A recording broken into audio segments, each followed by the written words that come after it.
বন্ধুরা, তিন দিদি ফেশিয়ালে আরেকটা নতুন এপিসোডে আপনাদের সবাইকে স্বাগত জানাই। আজকে কিন্তু আমরা আপনাদের জন্য একদম অন্য ধরনের একটা রেসিপি নিয়ে এসেছি। আমি আগে এই রেসিপির নামটা কিছু বলছি না, আগে আপনাদের বানিয়ে দেখাবো, তারপরে শেষের দিকে এই রেসিপির নামটা আপনাদের বলবো। তাহলে চলুন আগে আপনাদের দেখিয়ে দিই যে আজকের রেসিপিটা বানাতে আমরা কি কি উপকরণ ব্যবহার করছি। এখানে দেখুন আমরা সেদ্ধ করে নিয়েছি দুটো আলু, কিছুটা বোনলেস চিকেন সেদ্ধ করেছি। এখানে আছে 1 কাপ আটা আর 1 কাপ ময়দা মিশিয়ে রেখেছি। কিছু সবজি কেটে নিয়েছি, আছে কুচনো গাজর, কুচনো ক্যাপসিকাম, একটা টমেটো, একটা মাঝারি মাপের পেঁয়াজ, এখানে আছে নুন, এতে আছে গোলমরিচের গুঁড়ো, আছে চিলি ফ্লেক্স, আর আছে অরিগানো। আর এখানে দেখুন আমরা বেশ কিছুটা চিজ গ্রেট করে নিয়েছি, আছে সাদা তেল, আর নিয়ে নিয়েছি এই সসটা। এটা হচ্ছে পিৎজা বা পাস্তায় ব্যবহার করার সস। তাহলে মোটামুটি এই উপকরণ দিয়ে আমরা আজকে রান্নাটা করব। প্রথমেই যেটা করব, এই যে আটা ময়দাটা মিশিয়ে রেখেছি, এটাকে আমরা মেখে নেব। প্রথমে আমি এর মধ্যে দিলাম এই 1/2 চামচ মতো নুন,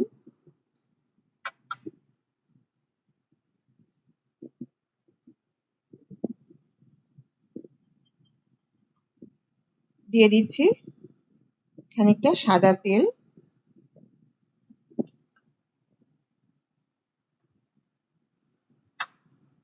আর দিচ্ছি কিছুটা চিলি ফ্লেক্স।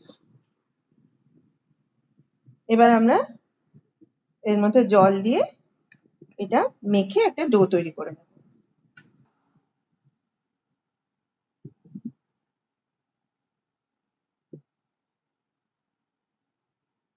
আমাদের এই আটা ময়দার ডোটা কিন্তু তৈরি হয়ে গেছে, আমরা ভালোভাবে মেখে নিয়েছি।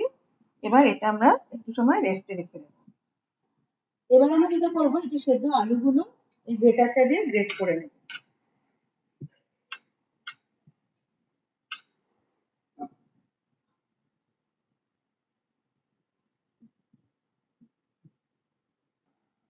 আমি সেদ্ধ আলুটা পুরোটা গ্রেট করে নিয়েছি। এবার যেটা করবো, এই যে সেদ্ধ করে রাখা চিকেনের টুকরোগুলো, এগুলো হাত দিয়ে ছাড়িয়ে ছাড়িয়ে একটু ছোট করে নেব।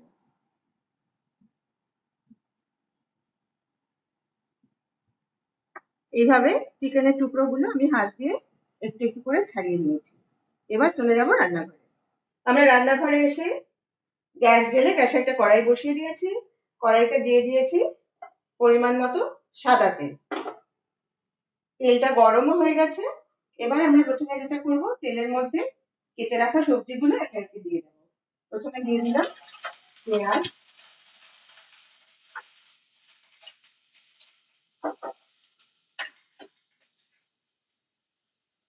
দিয়ে দিচ্ছি গাজর,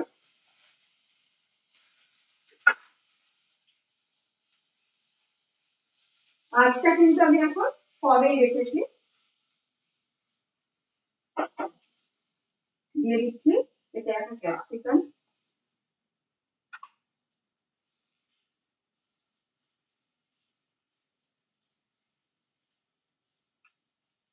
এবার দিয়ে দেবো কেটে রাখা টমেটো। সব উপকরণ গুলো ভালোভাবে মিশিয়ে নিলাম। এবার কড়াইতে দিয়ে দেবো স্বাদ মতো নুন। নুনটা অবশ্যই আপনারা আপনাদের স্বাদ অনুযায়ী দেবেন।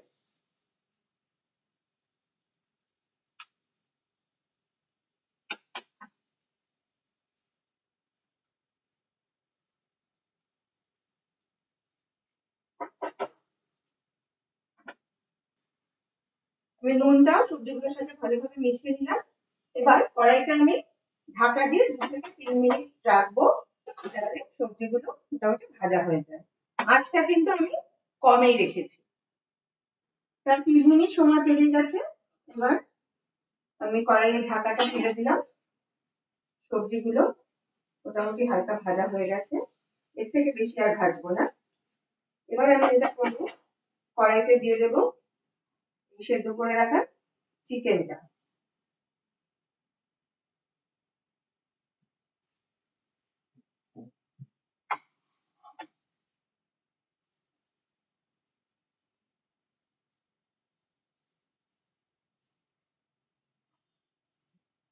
চিকেনটা সবজিগুলোর সঙ্গে একটু সময় ভেজে নেব, মিনিট খানেক মতো।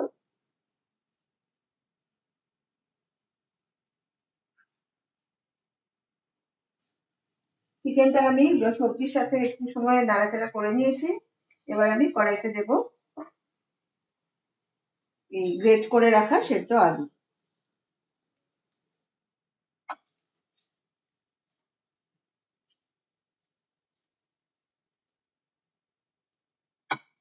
এবার আমি আরো কিছু উপকরণ এই কড়াইতে যোগ করব। প্রথমে দিচ্ছি এই ছোট চামচে 1/2 চামচ মতো গোলমরিচের গুঁড়ো,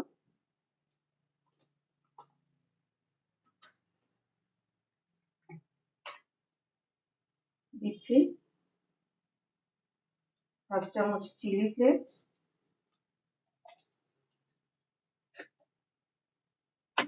এবার দেব অরিগানো,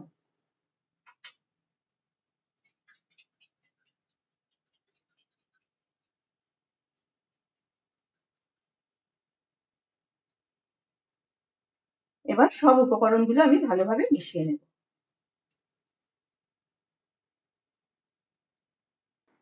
এই মিশ্রণটা আমাদের রেডি হয়ে গেছে।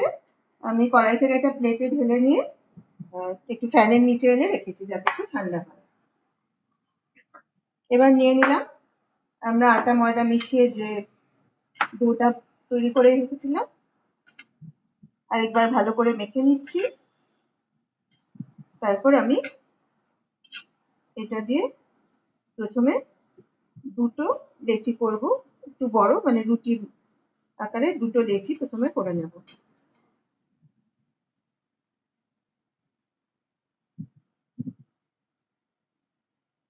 এবার এই দুটো লেচি দিয়ে আমরা দুটো রুটি প্রথমে বেলে নেব, এটা আমরা একটু ময়দা দিয়ে বেলবো।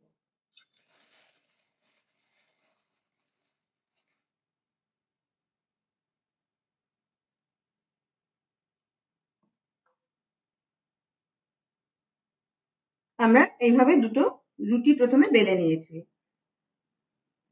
গ্যাস জেলে গ্যাসে একটা তাওয়া বসিয়ে দিয়েছি।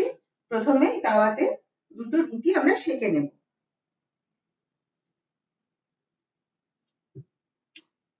আমরা এইভাবে রুটিটা প্রথমে সেঁকে নিয়েছি। এবার এই যে পিৎজা আর পাস্তার যে সসটা আছে, এই সসটা আমি এই রুটির মধ্যে মাখিয়ে নিচ্ছি।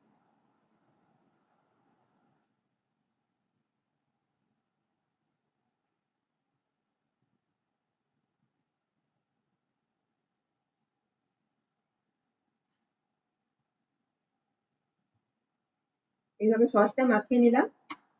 এবার যেটা করব, এই যে মিশ্রণটা আছে এটা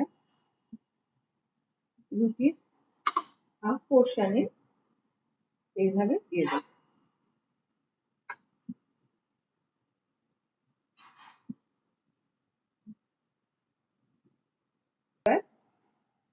মিশ্রণটা দেওয়া হয়ে গেলে এর উপর দিয়ে দিয়ে দিচ্ছি গ্রেট করে রাখা চিজ।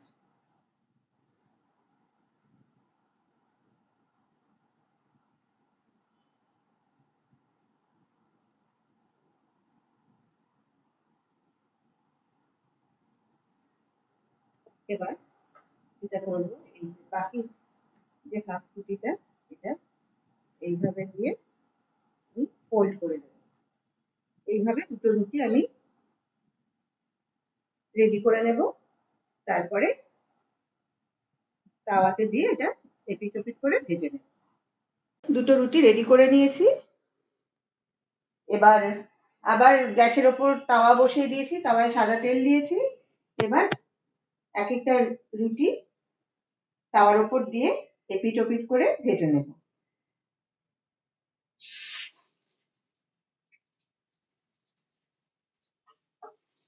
আমাদের আজকের রেসিপিটা কিন্তু একেবারে রেডি হয়ে গেছে এবং এই ধরনের রেসিপি কিন্তু আপনারা সকাল বা সন্ধ্যার জলখাবার বা রাতের ডিনারেও আপনারা খেতে পারেন, বা চাইলে বাচ্চাদের স্কুলের টিফিনেও অবশ্যই দিতে পারেন। বাচ্চারা কিন্তু এটা খুবই পছন্দ করবে। আর ভিডিওটা ভালো লাগলে প্লিজ ভিডিওটা লাইক করবেন। তবে শেষ করার আগে একটা কথা বলতেই হবে, নাম কিন্তু আমি দিইনি। আসলে এই রেসিপিটা আমি একটা মেক্সিকান রেসিপি থেকে ইন্সপায়ার্ড হয়ে করেছি, যদিও এটা অ্যাকচুয়ালি সেই পদটা তৈরি হয়নি, কারণ উপকরণের কিছু আলাদা ব্যবহার হয়েছে। সেই জন্য আমি এটাকে বলতে পারি যে Indian version of Mexican taco. টাকোর সাথে আপনারা নিশ্চয়ই অনেকেই পরিচিত। আমি এটা অনেকটা সেই ধরনের একটা রেসিপি তৈরি করার চেষ্টা করেছি, কিন্তু যেহেতু তার উপকরণ কিছু আমি আলাদা ব্যবহার করেছি, তাই আমি এটাকে টাকোর ইন্ডিয়ান ভার্সন বলছি। তবে আপনাদের কারোর কাছে যদি এর থেকে ভালো কোনো নামের সাজেশন থাকে তাহলে প্লিজ আমাকে কমেন্ট করে জানাবেন। আর অবশ্যই লাইক, কমেন্ট আর শেয়ার করে আমাদের পাশে থাকবেন। আপনারা যারা ইউটিউব থেকে আমাদের এই ভিডিও দেখছেন তাদের সবাইকে অনুরোধ করি আপনারা প্লিজ এই তিনদিদি স্পেশাল চ্যানেলটাকে সাবস্ক্রাইব করুন আর পাশে বেল আইকনটাকে প্রেস করুন, যাতে যখনই আমরা এই ধরনের কোনো নতুন লোভনীয় রেসিপি আমাদের চ্যানেলে আপলোড করব তার নোটিফিকেশন কিন্তু আপনাদের কাছে পৌঁছে যাবে। আর যারা ফেসবুক থেকে দেখছেন এই ভিডিওটা তাদেরকে অনুরোধ করছি আপনারা প্লিজ তিনদিদি স্পেশাল এই পেজটাকে ফলো করুন আর অবশ্যই লাইক, কমেন্ট আর শেয়ার করে আমাদের পাশে থাকুন। আজ তাহলে এই পর্যন্তই। আবার আগামীকাল আপনাদের সঙ্গে দেখা হবে একটা নতুন ভিডিও নিয়ে। সবাই ভালো থাকবেন।